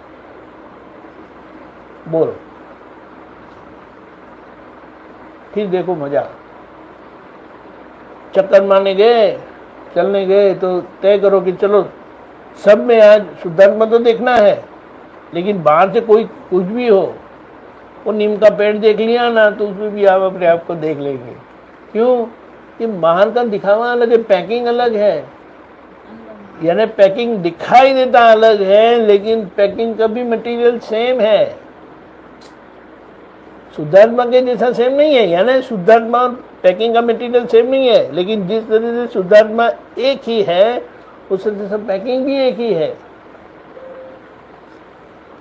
ये हमारी बुद्धि है ना, वो भेद से पूरी मोल्ड हो गई है, भेद वृत्ति से बन गई है। इसीलिए उनको समाधान देना पड़ता है कि समझो, हिंदू है, मुस्लिम है, वैष्णव है, क्रिश्चियन है, ये चार लोगों का कोई आदमी गुजर गए, हमने उनको जला दिया, हमने दफन करने नहीं दिया, हमने सबको जला दिया, और सबकी रखियाँ आ गई, 4 रखियाँ आ गई, तो रखिया से पता चलेगा कि सबकी रखिया एक दूसरे की होगी ना अलग होगी? कहीं पर लिखा नहीं है ये मुस्लिम है, कहीं पर लिखा नहीं है वैष्णव है, ये जैन है, हिंदू है, कुछ नहीं है। तो फिर सब है वो यहाँ है ना, इसीलिए कहा आर पार देखना सीखो। आर पार देखेंगे तो यही दिखाई देगा कि मैं ही हूँ, फिर क्या झगड़ा रहेगा। अगर ये नहीं समझते तो कहा कि सारे जीव मात्र के शरीर है ना, वो 5 तत्वों से बना है, और छठा है वो आत्मा है अंदर। अब बोलो, दिखाई देता है कुछ भी, लेकिन उसका मटेरियल, रॉ मटेरियल सेम है। कौन आए? ज्ञान लिया था आप? हाँ, लेकिन कहाँ लेते हैं? पास में ही। अच्छा, समझ में आया? अभी बोलो आप ऐसा देखना शुरू करेंगे तो ऐसे ही शांति होगी। ये अशांति का कारण यही है, देखने की गलती है, यानी समझने की गलती है, यानी पहचानने की गलती है। अब बोलिए। जैसे सामने वाला गुस्सा कर रहा है तो प्रेम ही गुस्सा कर रही है, ये देखना। अरे वाह प्रेमा देवी, आपने तो कभी गुस्सा किया ही नहीं। नहीं प्रेम ही कर रही है वो। नहीं, हमको उनको बोलना है प्रेमा देवी को, अरे आपने तो कभी गुस्सा किया ही नहीं ना किसी पे, तो वो जो किया था वो तो कभी वापस आएगा ना। आपका मुंह बिगड़ेगा नहीं, लेकिन कोई गुस्सा करते हैं ना तब हम बहुत आनंद भी दिखाने का नहीं, वो थोड़ा ऐसा करके बैठ जाने का। तो उनको लगता है अब देखो मैंने गुस्सा किया तो कैसे ठंडे हो गए, ऐसा करके। लेकिन अंदर कुछ स्पर्श होने देना नहीं है। उनकी बिना ख़त्म हो जाती है ना, फिर आपको बात करना है, माफ़ करना मेरी वजह से आपको तकलीफ़ हुई, आपको ये गुस्सा करना पड़ा वगैरह। ठीक है दोबारा ऐसा नहीं करना, नहीं करना। उससे फिर जो गुस्सा कर रहा है उससे ही बात करनी है, करना ही पड़ेगा ना, छूटना है तो। छूटना है तो। हाँ वो, लेकिन जब वो मेरी वजह से गुस्सा उनका करना गुस्सा चालू होता ना, तब आप बहुत प्रसन्नता नहीं बताने की, तब आप बहुत दुखी हो गए, नाराज हो गए, ऐसा करके बताने का। वो गुस्सा होते और आप ऐसा वो बताएंगे तो उनका और भी दिमाग खराब होगा। मैं यहाँ गुस्सा करती हूँ और आप ऐसे हंसते रहते हो, क्या नहीं वो ऐसा करके मेरे कारण आपको दुख हुआ तो मैं माफ़ी चाहती हूँ, तुरंत बदल जाएगा। कोई अपनी गलती का माफ़ी मांगते ही नहीं है, लेकिन वो क्या गलती हुई वो है हमको मालूम नहीं है। लेकिन हम ये समझ तो सकते हैं ना कि किसी को गुस्सा वो जो भी है, लेकिन हमने हमारे तरफ से ये किया, अगर तब नहीं हो पाया, हो सकता है तब हो नहीं पाया, नाराज होकर चले गए, तो फिर जाने के बाद याद करके आप माफ़ी मांग लो मन में। हाँ, सामने हो सकती है तो सामने करो, अगर सामने नहीं कर सकते तो बाद में जाते हैं तो फिर कर लो। 2 दिन के बाद याद आए तो कर लो, महीने के बाद फिर से याद आ गया फिर से कर लो, फिर वो चले जाएगा। और आपने यहाँ माफ़ी मांगी ना, वे जहाँ भी है वो पहुँच जाता है उनको। इतना परफेक्ट रास्ता बताया है, वरना कर्म छूटने का रास्ता नहीं है। और कलयुग में तो कर्म बनते ही रहते हैं, वो क्या बोलते हैं, बस भरता ही जाता है ये घड़ा। लेकिन आज दादा की कृपा से भरता नहीं है और पुराना खाली होता जाता है, ये बात है। बोलिए, ऐसा है। स्वामी जी, जैसे एक मैनेजर होता है ना, वो अपने पूरे सबको मैनेज करता है, कंपनियों से, जैसे अपना घर भी होता है, तो उसमें भी एक तो मुखिया होता है जिसको भी बोलना पड़ता है अपने घर के। तो बोलने को कौन ने मना किया? नहीं तो उससे फिर वो सामने वाले साहब लोग जो धंधा करते हैं तो उनको क्या बोलने का नहीं है? नहीं तो स्वामी जी, वो सामने वाले फिर बुरा मानते हैं, तो बुरा मानना चाहिए उसको, गलत करते हैं तो बुरा मानना चाहिए। तो वो उनको क्या कहते हैं, फिर उनके लिए प्रतिक्रमण हाँ, वो बाद में प्रतिक्रमण भी करने का है, लगाए। बाद में प्रतिक्रमण भी करनी है। मम्मी है वो बच्चे शरारत नहीं करते, पढ़ते नहीं है, सुनते नहीं है, खाते नहीं है, उठते नहीं है, जाते नहीं है, तो उनको बोलना पड़ता है, तो वो बोलेंगे, डांटते भी है, लेकिन फिर अंदर से माफ़ी मांग लेना है। देखो, बोलना डांटना वो मम्मी होने की जिम्मेदारी है, लेकिन ये ज्ञान मिला है, समझ मिली है, तो उसकी जिम्मेदारी क्या आती है? किसी को दुख हुआ ना तो आपको प्रतिक्रमण करना पड़ेगा, वो भी करना पड़ेगा और प्रतिक्रमण भी करना पड़ेगा। उनकी किताब खुली, ओ कविता गुप्ता मम्मी है, उन्होंने बच्चों को डांटा ही नहीं आज तक, सब बच्चे शरारती हो गए, गलत है, उनको शिक्षा मिलेगी। लेकिन बोले डांटा, मम्मी का धर्म पूरा किया, वाह बहुत अच्छे, आगे क्या? बोले ये तो महात्मा भी है, उन्होंने प्रतिक्रमण भी किया, यहाँ भी ये पास हो गए, वहाँ भी पास हो गए, यहाँ भी पास हो गए, अभी उनके ऊपर कोई मुकदमा नहीं चल सकता। समझ में आया ये बात?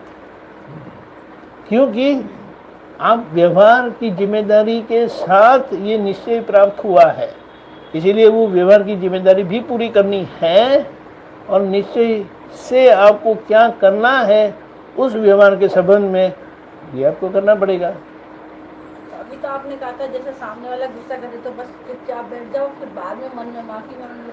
वो कैसा है वो डिपेंड करता है। वो मम्मी है तो तभी बोलना पड़ेगा उनको। गुस्सा क्या करते हो? गलती करके गुस्सा करते हो, शर्म नहीं आती? ये गलती करते हो, ऐसा वैसा जो भी जैसा संजोग है ऐसा। बोलना, अब वही में बोलना नहीं। मैंने कहा ना, देखो कृष्ण भगवान ने अर्जुन को यही समझाया था मैं कहाँ लड़ने आया हूँ। लेकिन अगर कोई ऐसा करके सामने आ जाते हैं और आप क्षत्रिय है तो आपको लड़ना पड़ेगा, ये बात है। कि क्षत्रिय है यानी लड़ना पड़ेगा, यानी आप मम्मी है तो आपको कुछ करना पड़ेगा, आप सास है तो आपको कुछ करना पड़ेगा, और जो आपके जिम्मेदारी में आता है आपको करना ही पड़ेगा, वरना लोग आपको डरे, कैसी सास हो, कैसी मम्मी हो, कैसी दादी हो, माँ कैसी माँ हो, वो बच्चा कुछ भी करे, पोता कुछ भी करे, पोती कुछ भी करे तो करने देने का उसको नहीं, उसको दुख नहीं होना चाहिए ना, गलत है, दुख होता है, गलत करते हैं, और उनको अगर दुख होता है तो होना चाहिए उनको दुख, फिर हमको प्रतिक्रमण कर लेना है। उनको भी समझ में आ जाएगा, क्योंकि हम वरना शुद्धात्मा दृष्टि से देखते हैं, उनको भी समझ में आ जाता है कि माँ बहुत अच्छी है, लेकिन अगर हम गलत करते हैं तो छोड़ती भी नहीं है। उनको ये भी समझ में आना चाहिए, तो वो सीखेंगे कि गड़बड़ नहीं करनी चाहिए। ऐसा है, ज्ञान मिला यानी लड्डू खा के सो जाओ, ऐसा। हम तो लड्डू खा करके सो जाते हैं, तुम करो जो करो, हमें फंदे में नहीं पड़ना है। मेरी जान छोड़ो। नहीं, आप जहाँ जो जिम्मेदारी है वो तो आपको निभानी है, लेकिन जिम्मेदारी के बाद ये ज्ञान हमें क्या बताता है वो समझना है और उसको करेक्ट कर देने का है, ये काम पूरा हुआ कहा जाता है। क्योंकि वरना आप मोक्ष में जाओगे कैसे? मोक्ष में जाने के लिए ये भी जरूरी है व्यवहार पूरा करना। एक व्यवहार जिम्मेदारी है वो, और दूसरा व्यवहार जो व्यवहार को शुद्ध करना है वो, दोनों करना है। व्यवहार की जिम्मेदारी से जो संयोग आता है उसमें आपको जैसे रहना है वैसा रहना भी है, और वो व्यवहार को मिटाना भी है, यानी सहज भी करना है, दोनों। और तीसरा शुद्धात्मा में रहना है, कोई तकलीफ नहीं है। देखो आप घर में हो ना, तो आप रमेश जी के पत्नी भी हो, फिर प्रवीण जी के मम्मी भी हो, वो बहू की सास भी हो, और बच्चों की माँ भी हो, ये सब संबंध आप अच्छे से निभा लेते हैं। एक और जिम्मेदारी आ गई, मैं शुद्धात्मा हूँ, समझ में अभी करने का। लेकिन ये सब व्यवहार निभाते हुए जहाँ जहाँ किसी को दुख हो जाता है, और वो औपचारिकता से आपको करना भी पड़ता है, बोलना भी पड़ता है, तो वो बोलेंगे, करेंगे, और पीछे ये शुद्धिकरण भी करेंगे। तो ये करेंगे ना, बिल्कुल स्वस्थ रहेंगे। और जब वो वापस आएंगे ना, तो उनको आपके तरफ से कोई पूर्वग्रह नहीं रहेगा, क्योंकि आपके अंदर ही पूर्वग्रह नहीं रहेगा। जैसे कि कल आपने डांटा, बेटी को डांटा, ये बेटी नहीं, वो पोती को डांटा, बेटी को डांटने का नहीं होता। पोती को डांटा तो पोती को ऐसा बुरा तो लगेगा, लेकिन आपने पीछे जो प्रतिक्रमण कर लिया तो उससे उनको पहुंच जाता है। तो जब वो वापस आएगी उनको कोई पूर्वग्रह नहीं होगा कि माँ ने कल मुझे डांटा था, लेकिन वो भी समझ जाएगी कल माँ ने इसीलिए डांटा था क्योंकि वो मैंने कल गलत किया था, इसीलिए। माँ ऐसी नहीं है, ये बात हमारा ये काम। और दादा इस तरह से बिल्कुल जिए, इसीलिए सबको दादा याद आते। डांटा था, थप्पड़ मारी थी, बहुत कुछ किया था, फिर भी दादा याद आते। क्यों? वैसे रहे। उन्होंने शुद्धात्मा का तार, प्रेम का तार कभी टूटने दिया नहीं, और वही अभी हमें जीना है। ऐसा है, डरने की जरूरत नहीं है, समझने की जरूरत है। अगर नहीं समझ में आते तो पूछो, लेकिन ऐसी कोई गलती नहीं जिसका समाधान दादा ने नहीं दिया, ये बात समझना है। जैसे ये क्या बोलते हैं, होम्योपैथी में सभी दर्दों का इलाज है, सभी दर्दों का इलाज है। आपको गुस्सा आता है ना, तो उसका भी इलाज है। अब वो क्या बोलते हैं, नाराज होते रहते हैं तो भी उसका इलाज है, कोई इलाज उसमें नहीं है। एलोपैथी में तो सुला देते हैं बस आपको, और कुछ नहीं करते, दिमाग को ठंडा कर देते बस। दिमाग को ठंडा, दिमाग को रिपेयर करता है,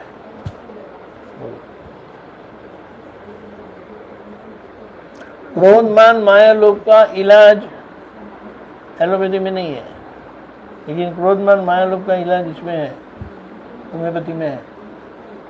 मैंने पढ़ा है, इलाज मालूम नहीं, लेकिन उन्होंने कहा कि वो इलाज नहीं, इलाज इसमें है। उसमें तो इलाज ही नहीं है, उसमें जो इलाज करते हैं ना वो दिमाग को सुला देते हैं बस, यानी वो जिंदा है लेकिन मरे हुए जैसे रहते हैं एलोपैथी दवा से। नहीं, यहाँ तो वो बिल्कुल नॉर्मल होते जाते हैं। इसीलिए होम्योपैथी को कंप्लीट मेडिसिन कहते हैं, यानी कंप्लीट हेल्थ। होम्योपैथी का एक बहुत अच्छा ये बात है कि उनका लक्ष्य पैसा कमाने का नहीं है, रिपेयर करने का है। एलोपैथी का लक्ष्य पैसा कमाने का है, रिपेयर की बात करते हैं। आगे वो क्या बोलते हैं, वो पोस्टर रिपेयर करने की बात करते हैं और पीछे पैसे कमाते रहते हैं। बोलो, होता ही नहीं, शुगर है तो शुगर बढ़ेगी, बंद नहीं होगी, खत्म नहीं हो सकती। बात समझना है, क्योंकि वो पैसे कमाने का साधन बन गया है। उनको आप ठीक हो जाए उसकी कोई पड़ी नहीं है। कोरोना की इतनी चिंता करते थे, लेकिन कोरोना से ज़्यादा हर साल कैंसर से मरते हैं, क्योंकि कोई आवाज़ भी नहीं करता है। बोलो, सोचो आप, दुनिया ऐसी होती है। और सबसे आखिर का इलाज तो दादा के पास है, लेकिन ये भी है। बोलिए,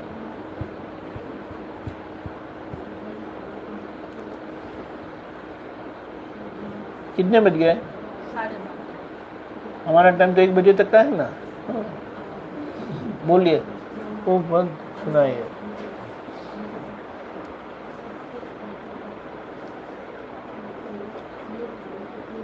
गुरु पूर्णिमा कब पड़ेगी?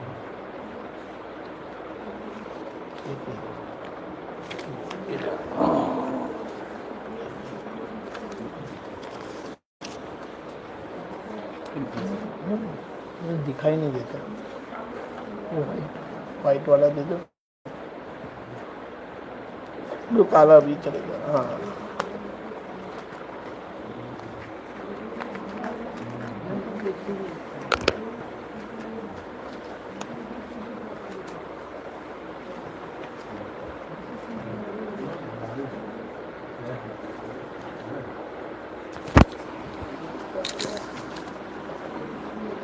जय सच्चिदानंद। सच्चिदानंद। असीम जय जयकार हो दादा भगवान।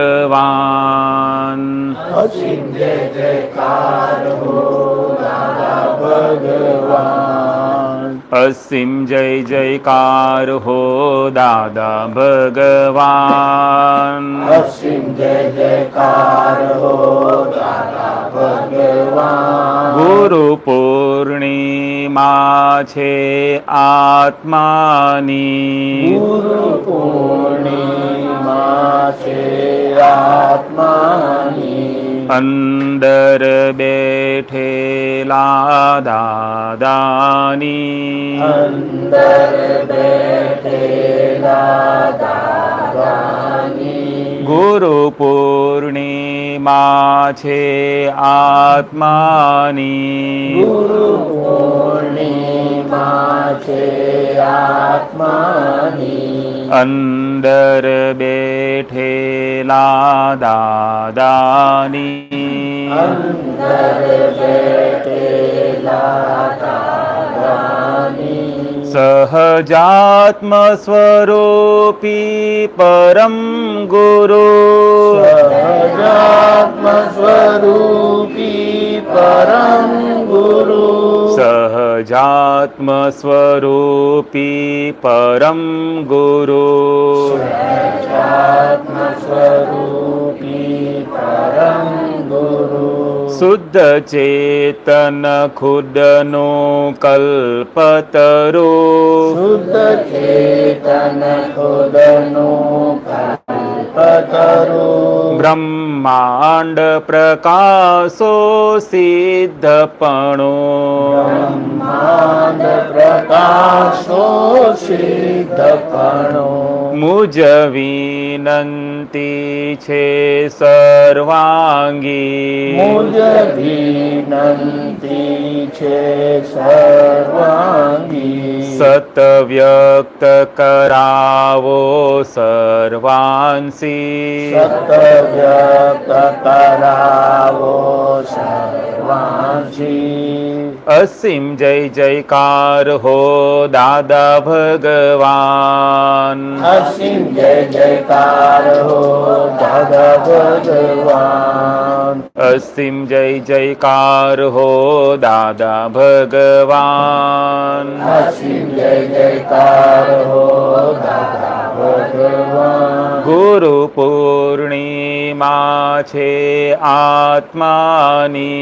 ગુરુ પૂર્ણિમા છે આત્માની અંદર બેઠેલા દાદાની અંદર બેઠેલા દાદાની નથી મારી અંદર પરમાણુ નથી મારી અંદર પરમાણુ ને પરમાણુમાં ક્યાંય ન હો ને પરમાણુમાં ક્યાંય ન હું નથી મારી અંદર પરમાણુ નથી મારી અંદર પરમાણુ ને પરમાણુમાં ક્યાંય ન હો ને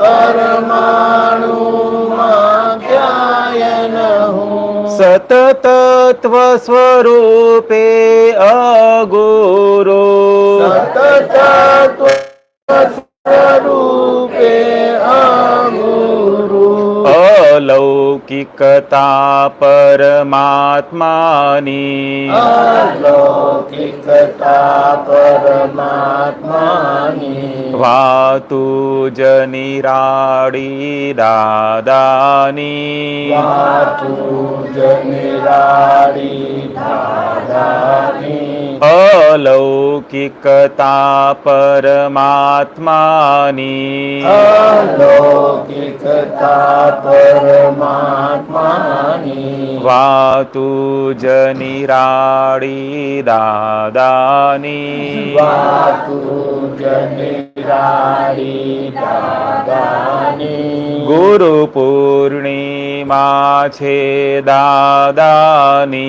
ગુરુ પૂર્ણિમા છે દાદાની અંદર બેઠેલા આત્માની અંદર બેઠેલા આત્માની અસીમ જય જયકાર હો દાદા ભગવાન અસીમ જય જયકાર હો દાદા ભગવાન અસીમ જય જયકાર હો દાદા ભગવાન અસીમ જય જયકાર હો દાદા ભગવાન દાદા ભગવાનના અસીમ જય જયકાર હો દાદા ભગવાનના અસીમ જય જયકાર હો હો દાદા ભગવાનના અસીમ જય જયકાર હો દાદા ભગવાનના અસીમ જય જયકાર હો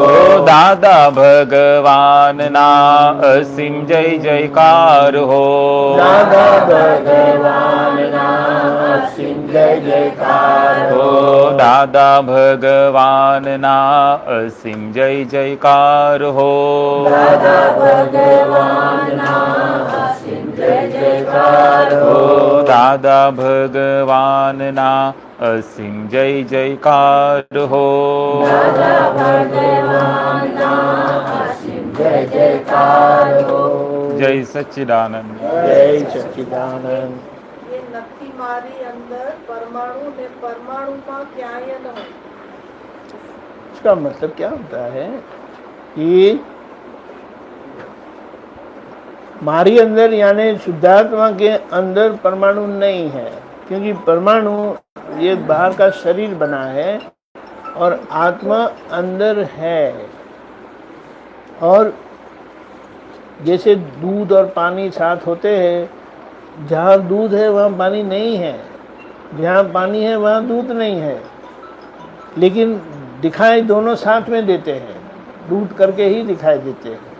उसी तरह ये शरीर करके ही दिखाई देता है, लेकिन अंदर आत्मा भी है। और वो आत्मा कैसा है, तेल और पानी जैसे बिल्कुल अलग, साथ में होने पर भी वो अलग ही है, लेकिन बाहर से सिर्फ शरीर दिखाई देता है। इसलिए कहा मेरी अंदर कोई, यानी शुद्धात्मा के अंदर ये परमाणु नहीं है।